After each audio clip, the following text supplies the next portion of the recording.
ሰላም ውድ የኤኤች ሚዲያ ቤተሰቦች በሙሉ ፍቅርና አንድነት በያላችሁበት ይብዛልን እያልን የዛሬ ባለ ታሪካችንን ይዘንላችሁ ቀርበናል። እስከ ፍጻሜው ድረስ አብራችሁን ሁኑ።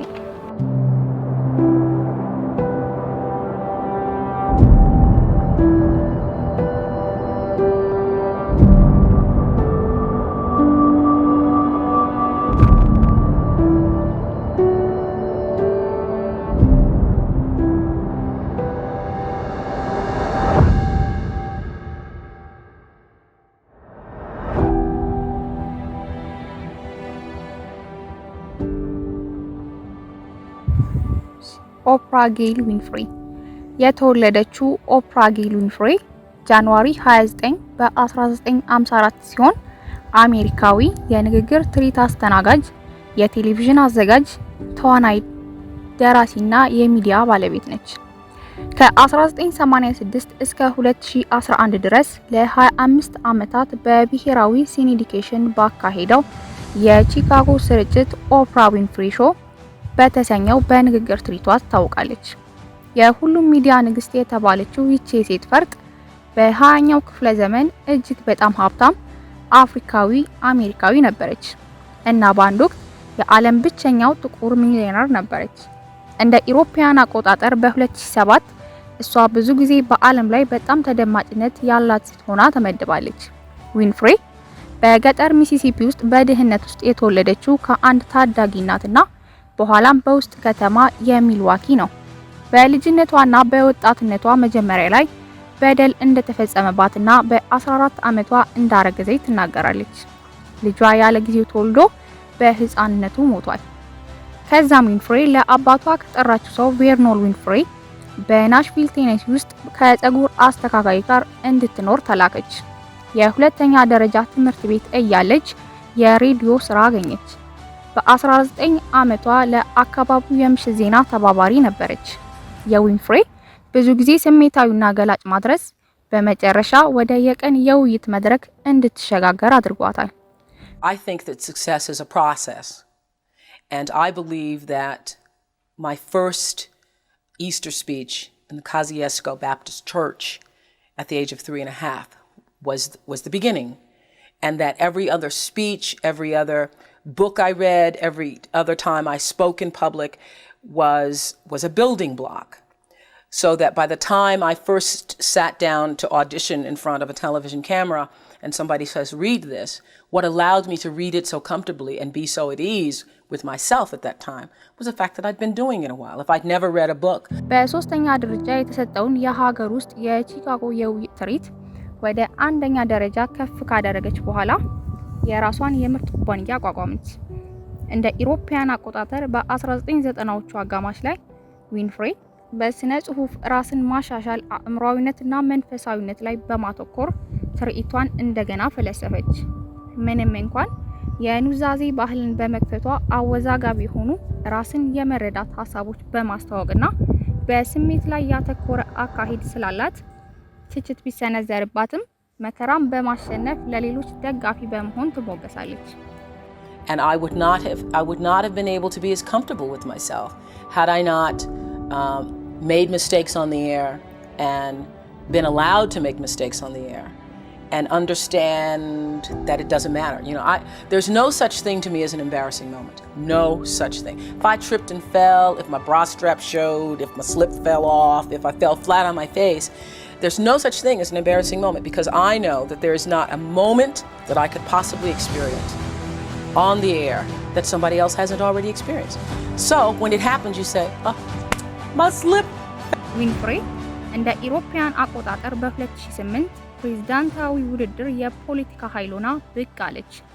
ለባራክ ኦባማ የሰጠችው ድጋፍ እንደ ኢሮፒያን አቆጣጠር በ2008 የዲሞክራቲክ ፕሪሚየስ ጊዜ ወደ 1 ሚሊዮን የሚጠጋ ድምጽ እንደነበረው ይገመታል። እንደ ኢሮፒያን አቆጣጠር በ2013 ዊንፍሬይ በፕሬዝዳንት ባራክ ኦባማ የነጻነት ፕሬዝዳንታዊ ሜዳሊያ ተሸልማለች። ከዱግና ሃርቫርድ የክብር ዶክትሬት ዲግሪ አግኝታለች። እንደ ኢሮፒያን አቆጣጠር በ2008 የራሷን አውታር ኦፕራ ዊንፍሬይ ኔትወርክ OWN ፈጠረች። ይበልጥ ቅርበት አለው ኑዛዜ ያለው የሚዲያ ግንኙነት በመፍጠር የተመሰከረላት ዊንፍሬይ በፊልዶናሁ በአቅነት የተዘጋጀው የታብሎይድ ቶክ ሾው ዘውግ ታዋቂና አብዮት አድርጓል። እንደ ኢሮፒያን አቆጣጠር በ1994 በብሔራዊ የሴቶች የዝና አዳራሽ ውስጥ ገብታለች። ዊንፍሬይ በስራ ዘመኗ ብዙ ሽልማቶችን አሸንፋለች። እነዚህም 18 የቀን ኤሚ ሽልማቶች፣ የህይወት ዘመን ሽልማትና የሊቀመንበር ሽልማትን ጨምሮ 2 የፕራይም ጊዜ ኤሚ ሽልማቶችን፣ የቦብ ሆፕ የሰብአዊ ሽልማቶችን ጨምሮ የቶኒ ሽልማት፣ የአሳቢ ሽልማትና የዣን ሽልማትን ያካትታል። የሄርሾልት የሰብአዊነት ሽልማት በአካዳሚ ሽልማቶች የተሸለመች ሲሆን ከ2 ተወዳዳሪ አካዳሚ ሽልማቶች እጩዎች በተጨማሪ ዊንፍሬይ በ2021 የአሜሪካ የስነ ጥበብና ሳይንስ አካዳሚ አባል ሆና ተመርጣለች። ኦፕራ ዊንፍሬይ በታሪካዊው ከጥቁር ቴኔሲ ስቴት ዩኒቨርሲቲ በ1986 በኮሚኒኬሽንና በኪነ ጥበብ ትርኢቷ ተመርቃለች። በሜይ 6 2023 በናሽቪል ላይ በሚገኘው የከፍተኛ ትምህርት ተቋም የመግቢያ አዳራሽ ለመስጠት ተመለሰች። And it's no big deal. I mean, like, I was on TV the other day and somebody says, "Oh, Oprah, you have a run." Have you not seen a run before in your life? Well, I get them too, let me tell you. So, I mean, I can't be embarrassed. I can't be embarrassed. Now, when I first started out, that was not true. Because I was pretending to be somebody I was not. I was pretending to be Barbara Walters. So I'd go to a news conference, and I was more interested in how I phrased the question and how eloquent the question sounded, as opposed to listening to the answer. Which always happens when you're interested. ኦርፓህ ዊንፍሬይ ጥር 29 ቀን በ1954 ተወልዳ የመጀመሪያ ስሟ በመጽሐፈ ሩት ላይ ካለው መጽሐፈ ቅዱሳዊ ሰው በኋላ የልደት የምስክር ወረቀቷ ላይ ኦርፓህ ተጽፎ ነበር። ነገር ግን ሰዎች አዘውትረው ይናገሩ ነበርና ኦፕራህ ተጣበቀች።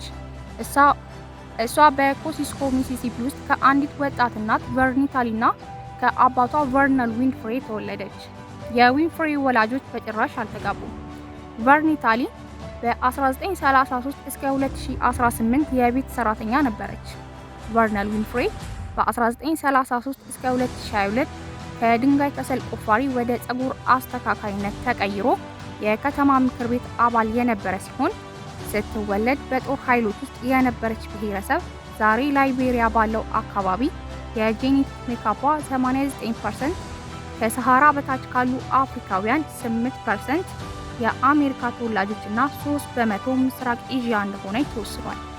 Talk show because I had failed at news and I was going to be fired.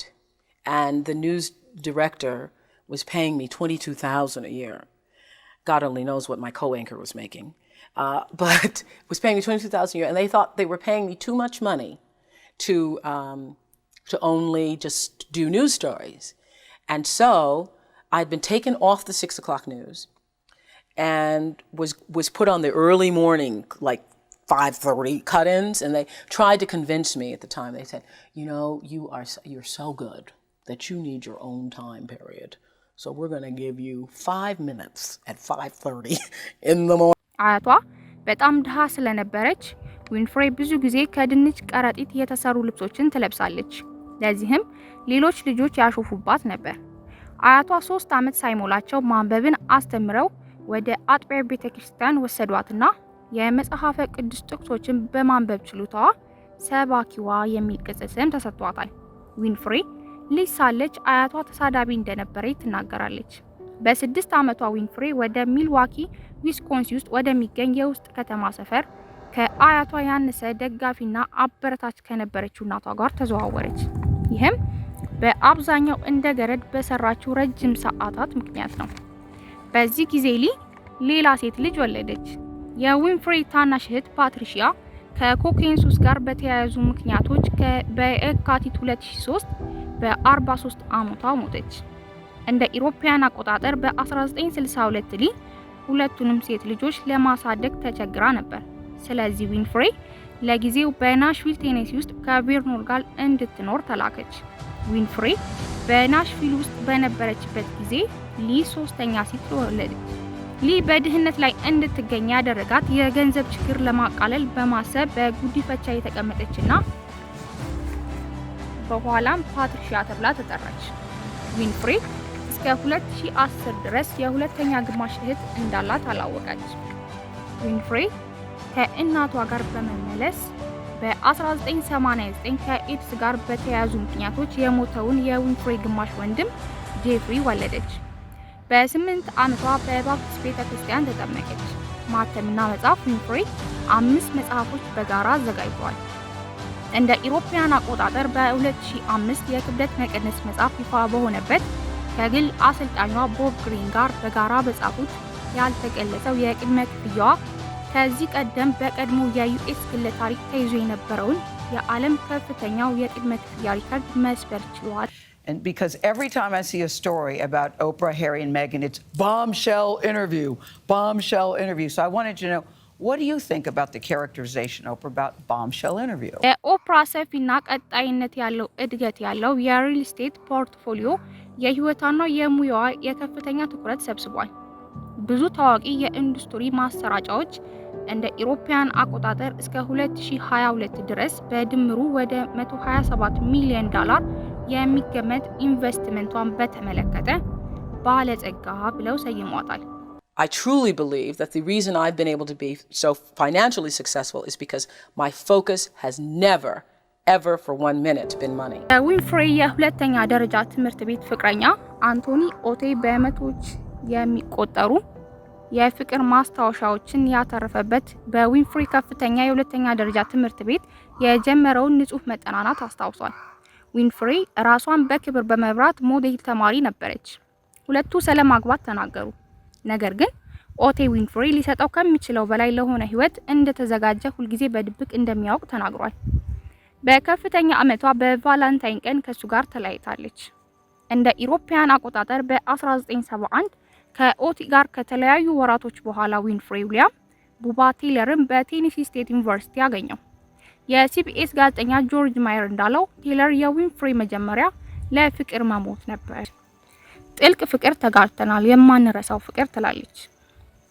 በገጠር ድህነት ውስጥ የተወለደችውና በድሃ የከተማ ሰፈር በመንግስት የድጋፍ ክፍያ ላይ በተመሰረተች እናት ያደገችው ዊንፍሬይ በ32 ዓመቷ ሚሊዮነር ሆና በንግግሯ ሾው ሲኒዲኬሽን አገኘች። ዊንፍሬይ የቴሌቪዥን ፕሮግራም ላይ የባለቤትነት መብትን በመደራደር የራሷን የምርት ኩባንያ መሰረተች። በ41 ዓመቷ ዊንፍሬይ $340 ሚሊዮን የተጣራ ሀብት ነበራትና ቢል ኮስቢን በፎርብስ 400 ብቸኛውን አፍሪካዊ አሜሪካዊ አድርጎ ተክቷታል።